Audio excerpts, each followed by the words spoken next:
They told everyone the courthouse records were gone forever, that the fire of 1865 had done what fire always does, turn paper to ash, turn truth into smoke, turn Virginia's worst secrets into a clean, convenient silence. For over a century that story held. It was repeated in hallways, in local histories, in polite conversations where no one wanted to linger. The records were destroyed. The past is settled. Move on.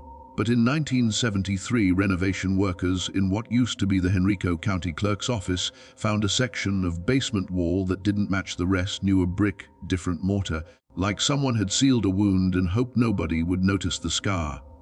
When that wall collapsed, it didn't reveal treasure. It revealed something colder. An iron strong box, heavy, sealed, and hidden like a confession. Inside weren't official ledgers or clean, stamped documents. These were the kinds of papers people hide when they know history will condemn them: private letters, diary fragments, sworn statements marked with trembling X signatures, and early daguerreotype photographs wrapped like fragile evidence. Not just one or two images. 23 children. Small faces staring straight into the camera, wearing the rough clothing of enslaved quarters, yet carrying features that looked stolen from another world. Pale hair, light skin, and eyes that didn't look gray or blue, emerald green. Beside each photograph, the handwriting was careful: names, dates, plantation sites across Henrico and Chesterfield, and one word repeated like a brand pressed into paper: Ishes. Not a surname, not a full name, just ownership, just implication, just certainty. The woman who found the box didn't take it to the news. She took it to someone who understood what it meant to touch history without contaminating it, a historian at the University of Virginia. For 6 months, the historian cross-checked everything: plantation inventories, land deeds, birth records, sale notices, cemetery logs, any trace that could prove these children weren't folklore or exaggeration. Every thread held. And when the findings were published in a small academic journal, the response wasn't outrage. It was silence. Because some truths don't get argued with. They get smothered. Not because they're weak, because they're powerful enough to make everyone look guilty just for living near them. So before we step deeper into what happened in those Virginia tobacco counties between 1839 and 1844, do one thing for me. Subscribe to Liturgy of Fear, hit the notification bell, and comment where you're watching from, your city, your state, your country. Because the stories we dig up in here aren't just history. They're the things people tried to bury. Now let's go back to where the pattern began, before whispers became a network, before numbers became a timeline, before men in drawing rooms decided silence was cheaper than truth. It begins with a woman named Ruth. April 1839, Fairview Plantation. A cabin with a dirt floor and a thin door that never quite shut right. Ruth was 31, born in Richmond, sold away at 19, and trained by necessity to survive by becoming small, quiet hands, lowered eyes, quick obedience. Survival wasn't bravery. Survival was math. She already had one child, a daughter named Sarah, 7 years old, dark hair, dark eyes, the familiar inheritance of 2 enslaved parents. Ruth had been paired with a man named Daniel, a quiet field worker who moved through life like someone conserving strength for tomorrow. Their bond wasn't the romantic kind people write about. It was the kind built from shared exhaustion, shared danger, shared breath in a world that owned them. Then Ruth's second child arrived, a baby girl, pale as cream, hair fine and light, and eyes so sharply green they didn't look real. Ruth didn't scream. She didn't faint. She didn't ask the sky why. Because she understood instantly what that face meant. In a place where everything was controlled, names, marriages, bodies, futures, this child was proof of something Ruth could never safely say out loud. The midwife, an older woman called Patience, cleaned the baby, wrapped her, and handed her over without a word. But her expression said, "Everything I know. You know. We both know. And we are not allowed to name it." When Daniel stepped into the cabin, he stopped like the air had turned to stone. His eyes moved from Ruth to the baby and back again, searching for a lie that would protect him from what he was seeing. "That's not mine," he finally said, flat, hollow, not cruel, wounded, like a man realizing the world had just rearranged itself and left him nowhere to stand. Ruth tried to speak, tried to pull the moment back from the edge. "She has to be," she whispered, "because what else could she say?" What else could keep Daniel inside the cabin? What else could keep her from being alone? But Daniel kept looking at the baby's face as if it were an accusation written in flesh. And by the end of the week he was gone, reassigned, distant, living like a man who had amputated his own life to stop the bleeding.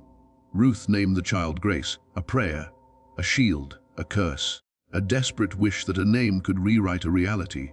Grace grew fast, and every month made her more visible. The other enslaved people didn't know how to look at her. Some avoided her entirely, like staring too long would bring punishment. Some stared when Ruth wasn't watching. A few older women asked careful questions in private, questions that were really warnings. Has anyone been coming to your cabin at night? Ruth always said no, and it was the first lie she ever told that tasted like protection. Because Ruth did know, she knew who had done it. She knew from the instant those emerald eyes opened. She knew because memory doesn't need witnesses to be real. And she knew that if she spoke the name, she wouldn't get justice. She'd get sold, whipped, separated, erased. So she kept the name locked behind her teeth, and the plantation kept turning. But 6 months later, on another property, with another woman, another newborn, those same emerald eyes appeared again. And that's when the story stopped being one woman's nightmare and started becoming a pattern. 6 months after Grace was born, the lie that Fairview tried to keep contained slipped across the county line like smoke. It happened at a plantation called Riverside, 8 miles east of Fairview, close enough that the same river fog could crawl through the fields at dawn, close enough that the same traders passed through with wagons and gossip, close enough that a secret couldn't stay loyal to one owner. Riverside was tobacco land, like everything else in that stretch of Virginia, rows of plants that demanded hands, demanded bodies, demanded obedience. The kind of place where a woman learned early that her life belonged to the schedule of harvests and the moods of men. The mother's name was Hannah. She was 24, a field worker, strong enough to keep up, quiet enough not to be noticed until she needed to be. She had a partner in the quarters, Jacob, and even that word, partner, was a soft disguise for something harder. On paper, Jacob was recorded as the man assigned to her, a pairing meant to produce children who would become new property. In real life, Jacob was the closest thing Hannah had to safety. He was the one who stood near her at night when strangers moved through the dark. He was the one who noticed when overseers watched too long. He was the one who could sometimes make danger hesitate. That's why, when the labor pains came and the women gathered and the midwife bent over Hannah with practiced hands, Hannah kept Jacob's name in her mind like an anchor. This is mine. This is ours. This is the only small piece they can't steal. Then the baby arrived, a boy, and the instant the lamplight hit his face, the cabin changed temperature. The air tightened.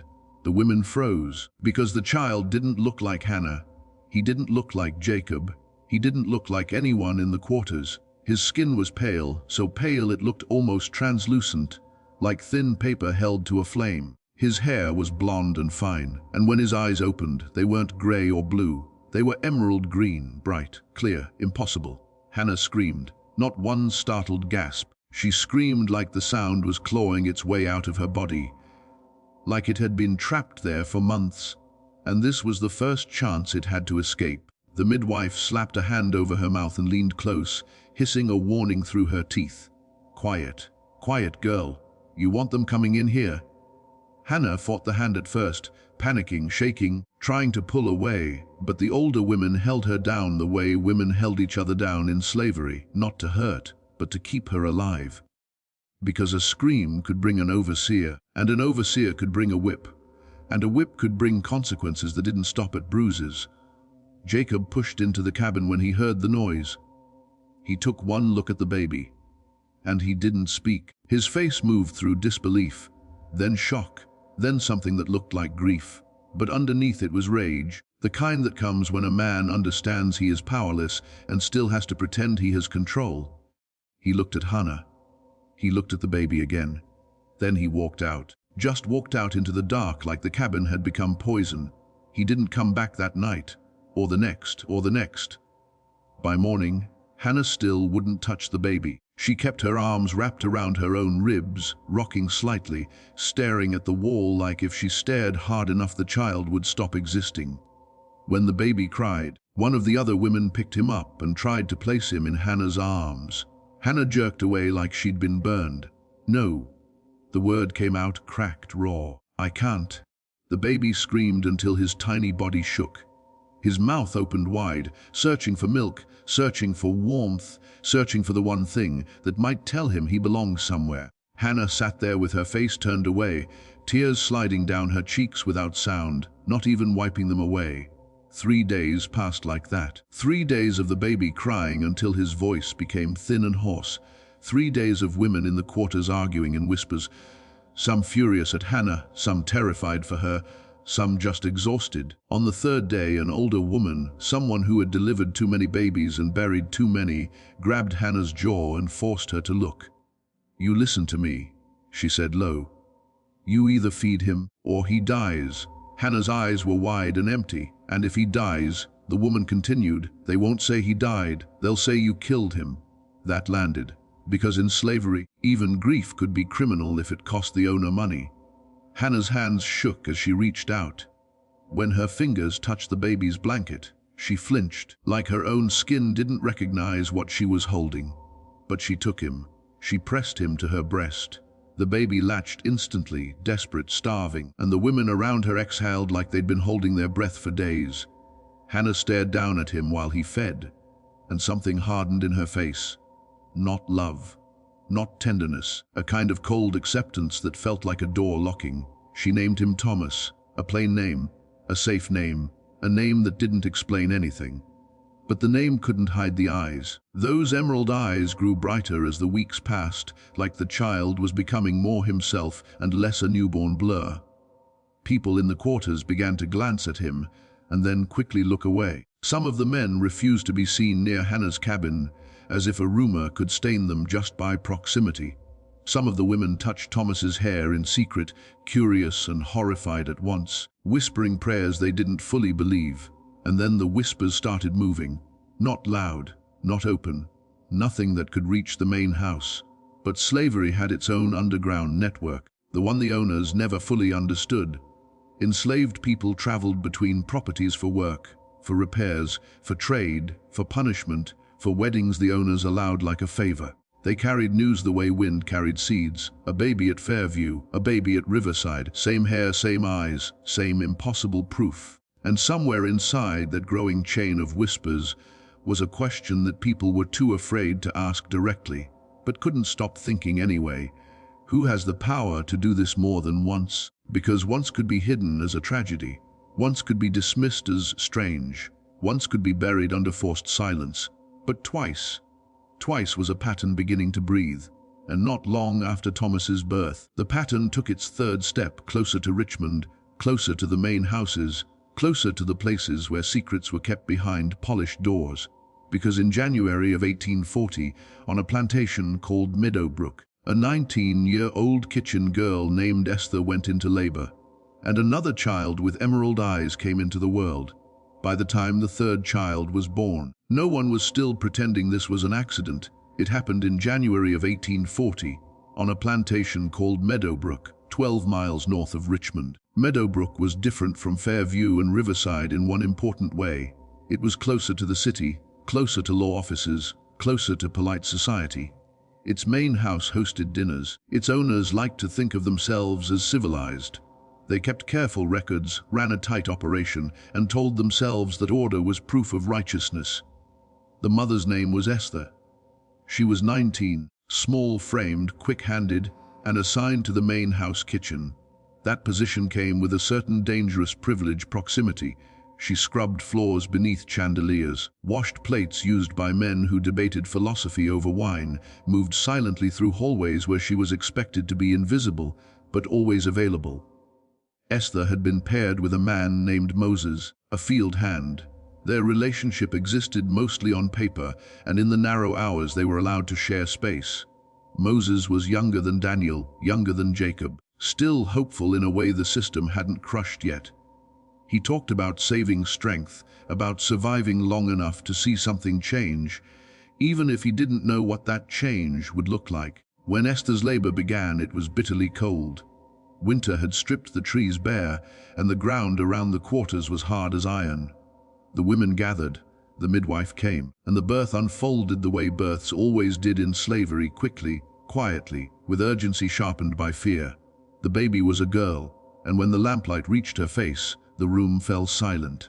Blonde hair, pale skin, emerald eyes. Esther didn't scream like Hannah had. She didn't cry. She didn't speak at all. She just stared down at the child with a blankness that frightened the other women more than panic would have.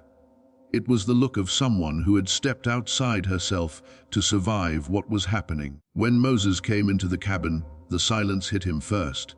Then the baby. He didn't ask questions. He didn't accuse. He didn't shout. He turned around and walked out so fast the door slammed against the wall. That night Moses ran. No one saw him leave. No one tried to stop him. He vanished into the dark with no food, no coat, no plan, just a desperate need to put distance between himself and something he couldn't bear to name. They found him 3 days later, 20 miles away, half frozen, barely conscious, curled beneath a fallen tree like an animal trying to disappear into the earth. He survived, but something inside him didn't. After they dragged him back, whipped him for running, and sent him back to work, he moved through life like a hollowed-out shell. He never acknowledged Esther again, never looked at the baby, never spoke of that night. Esther named her daughter Lydia. The name sounded like resignation. By then, people were no longer whispering what. They were whispering who. 3 babies, 3 plantations, 3 women who worked near the main house, 3 partners who left or broke, and the same impossible eyes. The 4th birth came quickly. April of 1840, just across the county line into Chesterfield, at a plantation called Cedar Hill. The mother was Mary, 26 years old, respected among the quarters for her steadiness. Mary was the kind of woman others listened to, not because she was loud, but because she was right more often than not. She knew how to keep children alive. She knew when to speak and when silence was armor.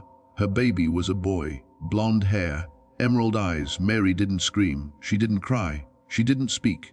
She took the baby, cleaned him, fed him, and carried on like something inside her had gone numb. For weeks she moved as if she were underwater, present but unreachable. People tried to talk to her. She didn't answer. She wasn't broken in a dramatic way. She was gone in a quiet way that scared everyone. 4 births in just over a year. 4 women telling the same story. They had been with no one but their assigned partners. They couldn't explain their children's appearance. They had nothing more to say. By summer of 1840, the pattern had grown too loud to ignore. But it wasn't the enslaved people who started asking questions openly. It was the owners. They didn't meet in public. They didn't write letters. They gathered quietly, over brandy, over cigars, behind closed doors where servants were told not to linger.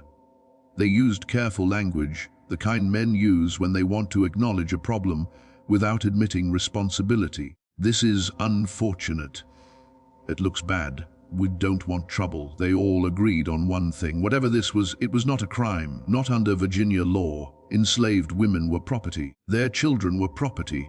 And whatever had happened to produce these children did not violate a statute written to protect human beings, because enslaved women were not considered human beings under the law. But there was one man who couldn't let it go.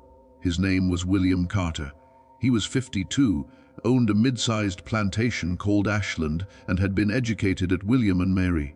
He had traveled in Europe. He read philosophy. He believed slavery was necessary, but also believed it was morally dangerous. That contradiction sat inside him like an infection he could never quite cure. Carter didn't whip often. He didn't split families if he could avoid it. He told himself this made him different. It didn't. But it made him observant. His overseer, Thomas Reed, was the one who brought the matter to him. Casually, at first. Reed was methodical, literate, the kind of man who noticed patterns because patterns made his job easier. "I heard about another one," Reed said one evening, running his finger down a ledger. "Cedar Hill this time, same as the others." "How many does that make?" Carter asked. "4 that I know of, all within 15 miles. Carter looked up. "That's not chance," he said. Reed hesitated, then reached into his coat and pulled out a small notebook.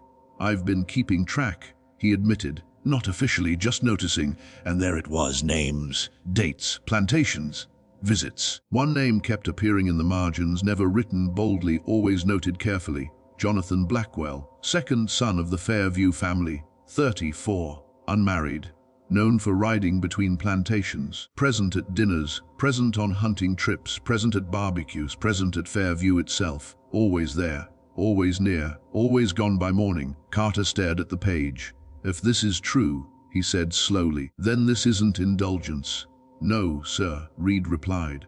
"It's deliberate." That was the moment coincidence died, because coincidence doesn't repeat itself with precision. Coincidence doesn't leave a trail. Coincidence doesn't produce evidence that looks back at you with emerald eyes. And from that moment forward, William Carter stopped asking if something terrible was happening. He began asking how far it went, and whether anyone would survive telling the truth. Once a pattern is seen, it cannot be unseen. William Carter tried to sleep after Thomas Reed left his study that night, but sleep refused him. The ledger numbers blurred. The familiar creak of Ashland's timbers sounded suddenly accusatory, as if the house itself knew what he was now carrying in his mind. 4 births, 4 plantations, 4 women whose lives had been quietly rearranged by something they were never allowed to name, and one man whose name sat in Reed's notebook like a stain that would not wash out. Jonathan Blackwell. Carter did not want it to be true, not because he doubted the evidence, but because he understood what it would mean if it was. Blackwell wasn't a drifter or an overseer or a man who could be sacrificed to preserve appearances. He was old Virginia-landed, connected, protected. If Jonathan Blackwell was responsible, then the law itself was complicit, and Carter already suspected that was the case. The 5th birth came before Carter could decide what to do. August 1840, Willow Creek Plantation, 10 miles west of Richmond. The mother was Abigail, 22, newly assigned to household work after years in the fields. She had not yet learned how to make herself small in hallways lined with portraits and mirrors. She still looked people in the eye when spoken to. That mistake would not survive the year. Her baby was a girl, blonde hair, emerald eyes. Abigail did not scream, she wept. Not loudly, not hysterically, but with a soundless intensity that shook her whole body. Tears streamed down her face as she held the child, her mouth pressed shut like if she opened it, something irreversible would spill out. Her partner, Samuel, stared at the baby for a long time. Then he said quietly, "I can't." He left the cabin and never returned to it as a home. He continued working the same fields, passed Abigail every day, never spoke to her again, never acknowledged the child. It was a slow abandonment, the kind that kills hope by inches. Reed reported the birth to Carter 2 days later. Jonathan Blackwell attended a barbecue there in April, Reed said. 4 months ago. Carter wrote it down. Not because he wanted to, but because not writing it down felt like erasing Abigail's suffering with his own pen. The 6th birth followed in November 1840 at Greenwood Plantation. The mother, Rebecca, was 28, sharp-tongued, and known for standing her ground in ways that got other women punished. When her baby boy was born with the same pale hair and green eyes, something in Rebecca snapped. Her partner, Benjamin, erupted. He smashed the only chair in the cabin, punched a hole through the wooden wall until his knuckles split. He screamed questions that had no answers. Who touched you? Who did this? And Rebecca stood there shaking, unable to explain the one truth that mattered without condemning herself. Jonathan Blackwell had been at Greenwood that summer. By the end of 1840, there were 6 children. 6. At that point, Carter stopped pretending this was rumor. He stopped hoping someone else would intervene. He stopped believing that silence was neutral. Silence was protection, but not for the women. For the man who moved freely between plantations, smiling, drinking, enjoying the privileges of a system designed to never ask him to account for anything. Carter decided to speak to the mothers, not as an interrogator, not as an owner, but as someone who would listen, even if listening changed nothing. He understood the risk. Approaching enslaved women about something like this could bring punishment down on them just for being seen talking. So he moved carefully, cloaking his visits in harmless pretexts, inspecting cabins, discussing repairs, touring fields. He started with Ruth at Fairview. Grace was 18 months old by then. walking, babbling, her emerald eyes tracking the world with frightening clarity. Carter noticed how people avoided looking at her directly, how even children seemed unsure whether to play with her or step away. When Carter asked Ruth if he could speak with her, she froze. "About your daughter," he said. Her jaw tightened. "She's healthy, sir." "I know," Carter replied gently. "I want to understand what happened." The silence that followed was thick enough to choke on. Finally, Ruth looked at him, not with fear, but with something harder, something resigned. "What difference does it make?" she asked. "I'm property. Property don't get justice." Carter told her he wanted to document the truth, preserve it, create a record that might matter someday. Ruth laughed, a sharp, bitter sound. "You going to make us free?" she asked. "You going to arrest a white man on my word? Because if you can't do that, your paper don't protect nobody." She was right, and Carter knew it. But Ruth spoke anyway. She said Jonathan Blackwell's name out loud for the first time since the night he locked the door. She told Carter about the hallway, the smell of whiskey and tobacco, the quiet voice telling her not to fight. She told him how resistance only made things worse, how silence was the price of survival. "Every time I look at her eyes," Ruth said, nodding toward Grace, "I see him." Carter wrote it down with shaking hands. He visited Hannah, Esther, Mary, Abigail, Rebecca, different cabins, same story. Access, isolation, threats or understanding, silence, a child born 9 months later with eyes that could not be denied. No contradictions, no embellishments, no confusion, just repetition. By spring of 1841, there were 8 children, 8 living pieces of evidence the law refused to see. Carter tried one last thing. He went to Edmund Blackwell, Jonathan's father. He sat in a study lined with portraits of men who had built their wealth on land and bodies and spoke the truth plainly. Edmund listened. Then he denied everything. "These are accusations," he said, "from people who cannot testify." When Carter pressed him, Edmund threatened him: reputation, business, ruin, and Carter understood the final truth. The system did not fail here. It succeeded, because it was never designed to protect the women. It was designed to protect men like Jonathan Blackwell. And still, the births continued. The pattern tightened, the circle closed, and somewhere a reckoning began to take shape, not in courtrooms or laws, but in the quiet resolve of people who had nothing left to lose. By 1841, silence was no longer accidental. It was organized. Plantation owners across Henrico and Chesterfield counties didn't speak about the emerald-eyed children publicly, but they spoke about them constantly in private, carefully, defensively, like men circling a threat they didn't want to name. They reassured one another with familiar phrases: unfortunate, embarrassing, best left alone. They agreed on the same conclusion every time: nothing must be done, because doing something meant admitting something existed, and admitting it existed meant admitting the system had produced it, not by accident, not by excess, but by design. William Carter understood now that truth without power was just paper.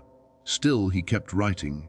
He documented every new birth, every rumor, every confirmed visit. He tracked Jonathan Blackwell's movements with the same care an accountant tracked debt: dinner invitations, hunting trips, church gatherings, social calls. He didn't need proof anymore. He had inevitability. Jonathan Blackwell appeared wherever a child would later be born, always far enough in advance to be forgotten, always close enough to make denial ridiculous. The 9th child arrived in June of 1841. Fairview again. Jonathan had stopped traveling as much. After reverent whispers grew louder, after certain doors closed quietly, he had narrowed his territory. He no longer needed to ride between plantations. He was safest at home, inside the walls of his father's protection. The mother was Sarah, 18 years old, newly arrived from another property. She had been at Fairview less than a year when she became pregnant. When her baby was born, a boy with the same unmistakable emerald eyes, she didn't cry. She didn't scream. She simply stared at him with an expression that looked like recognition without surprise, as if she had known all along. By then, the women had begun to find one another. Not openly, not in ways that could be traced, but through the fragile routes available to enslaved people, shared church services, borrowed tools, whispered warnings passed hand to hand. They didn't meet to plan rebellion. They met to survive understanding. At Mount Zion Church on the outskirts of Richmond, they sat together without speaking much. The children played nearby, their pale hair catching the sun, their green eyes impossible to hide. Anyone who knew the rumor didn't need to ask. It was there that Reverend Isaiah Grant noticed them. Grant was freeborn from Philadelphia, a man who had chosen to preach in Virginia, despite knowing exactly what that choice could cost him. He had learned how to read silence. He had learned how pain organized itself in bodies long before it reached words. One Sunday afternoon, after most of the congregation had drifted away, Grant sat beside Ruth on a bench outside the church. Grace was 4 now, laughing as she chased another child through the grass. "Your child," Grant said gently, "carries a history she did not choose." Ruth broke. Not quietly, not neatly. She cried the way people cry when holding back has become heavier than the risk of being seen. Grant didn't interrupt. He didn't correct her. He did what few people had ever done for her. He listened. Ruth told him everything. Not just her story, but Hannah's, Esther's, Mary's, Abigail's, Rebecca's. She told him about William Carter, about Edmund Blackwell's threats, about the certainty that the law would never help them. She told him how silence had become the only thing keeping them alive. Grant asked one question when she finished. "How many?" 14, Ruth said. "That I know of." Grant closed his eyes. "The law won't protect you," he said finally. "But there are other kinds of power." Ruth laughed weakly. "Power gets people sold. Power gets children taken." "Yes," Grant replied. "And silence gets men like Jonathan Blackwell to die peacefully." That was the moment something shifted. Grant didn't ask the women to speak publicly. He knew better. He knew what would happen to them if their names were printed. Instead, he offered something different. He would speak. He would write. He would carry their words into places they were forbidden to enter. 7 women agreed. Not all. Some were too afraid. Some had already lost too much. But 7, Ruth among them, decided that if they were going to suffer anyway, they would suffer telling the truth. Grant spent the summer of 1842 documenting their testimonies. He wrote carefully, precisely, stripping nothing away, but adding nothing either. He cross-checked dates. He confirmed movements. He built a timeline so clear it couldn't be dismissed as coincidence or hysteria. He titled the document, "A System That Protects Monsters." It named Jonathan Blackwell directly. It described the legal reality plainly: enslaved women could not be raped under Virginia law because property could not be violated. It asked a question no one wanted to answer. If this is not a crime, what does that say about the law? Grant sent the essay north. Philadelphia printed it. Boston printed it. Virginia did not. The reaction was immediate and violent. Not against Jonathan Blackwell, against Grant. Virginia newspapers called him a liar, an agitator, a northern pawn. Ministers denounced him from pulpits. Edmund Blackwell demanded his arrest. But Grant had been careful. He had broken no law. The truth spoken from outside Virginia's jurisdiction was legal, even if it was intolerable. So the warning came another way. In November 1842, Mount Zion Church burned. No suspects, no arrests, no investigation. Grant fled Virginia days later. Jonathan Blackwell never spoke a word, and the births continued. 3 more in 1843, all at Fairview, all with emerald eyes. By then, William Carter understood the final truth. Justice was not coming from the law. Exposure would not stop it. Documentation would outlive it, but not prevent it. And somewhere inside Fairview, a young woman named Margaret was watching all of this unfold, learning what silence cost, learning what truth required. Because she would be the last, and Jonathan Blackwell would not survive her. By 1844, the pattern had become so familiar it barely caused a ripple anymore.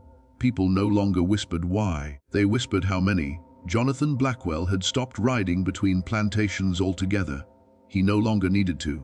The world outside Fairview had become unpredictable. Too many eyes, too many rumors, too many names written down by men like William Carter.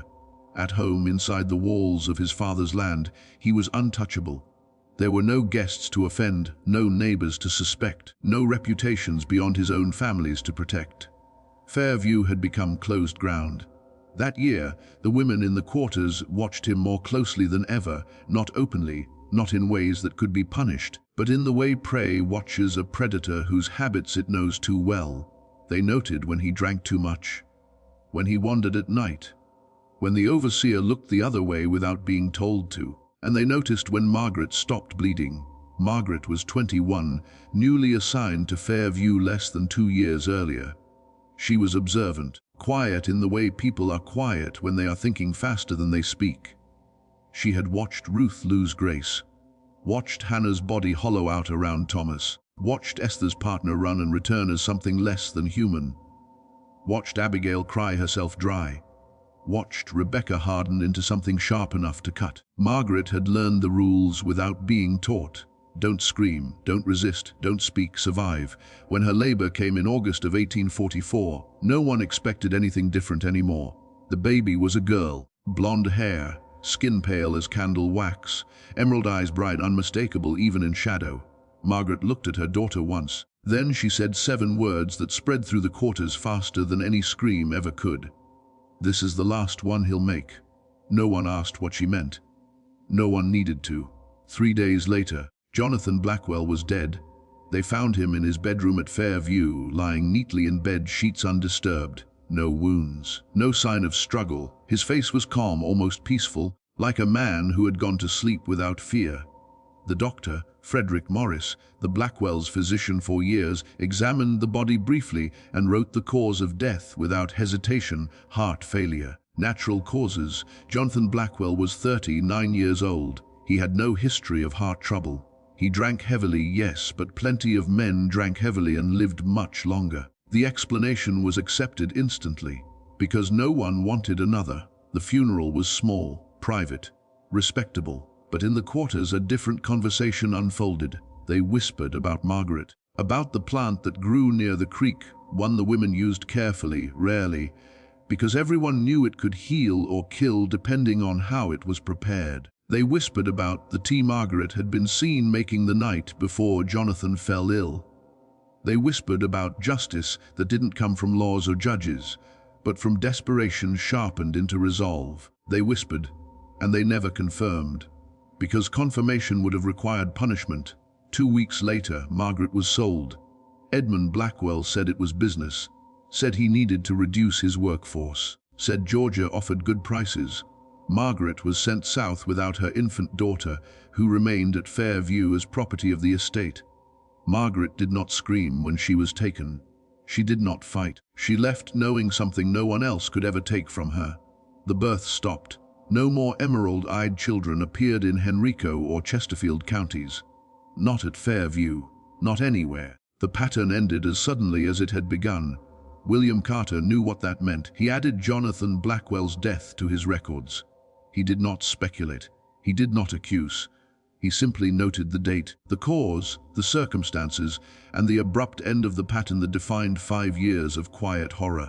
18 children, 18 mothers, one man protected until the moment he wasn't. Carter closed the ledger and locked it away, knowing the truth would not be welcomed in his lifetime. Knowing that justice, if it came at all, would arrive long after everyone involved was dead. The children grew. Some stayed where they were born. Some were sold as they aged. The girls, especially the girls, were traded carefully, labeled valuable in ways that had nothing to do with kindness. Ruth lost Grace when she was 12, sent to New Orleans, never saw her again. Hannah outlived Thomas by only a few years. Esther never smiled again. Mary lived long, silent, untouchable. And Margaret's daughter grew up never knowing her mother's face, only carrying her eyes. The system survived Jonathan Blackwell, but it did not survive the record. Because Carter's strong box waited, and one day the wall would fall. After Jonathan Blackwell's death, Virginia exhaled. Not in relief. Relief requires conscience, but in convenience. The man at the center of the whispers was gone, and with him went the need to explain anything at all. No trial, no inquiry, no reckoning. The ledger of polite society closed itself with a soft, satisfied click. But the evidence did not die with him. It breathed. It walked. It grew older. The children with emerald eyes moved through the world like living footnotes to a crime the law insisted did not exist. On plantations, they were watched too closely. In towns, they were watched at all. Their features drew attention they could not control. They did not belong cleanly anywhere, too light to disappear into the quarters without comment, too marked to pass as white. Their very faces asked questions no one wanted to answer. And so the system did what it always did when confronted with inconvenient proof. It scattered them. Some were sold young, before questions could form. Others were sold later, when curiosity turned dangerous. Records followed them, bills of sale, shipping manifests, ledger entries that reduced children to numbers and prices. Names changed, locations changed, ownership changed, but the eyes did not. William Carter continued to write. He recorded where each child went when he could find it. He tracked dates, destinations, buyers. He noted when a trail went cold, when a death certificate appeared, when a name vanished into the noise of the slave trade. He wrote not as a man expecting justice, but as one refusing erasure. In 1846, Carter tried one final time. He traveled to Richmond to request a private audience with the governor, not as an accuser, but as a citizen presenting evidence. He brought copies of testimonies. He brought timelines. He brought proof of Jonathan Blackwell's presence at every relevant plantation, always months before each birth. He brought photographs, carefully wrapped, handled like fragile truths. The governor listened. He did not interrupt. He did not deny. He did not argue.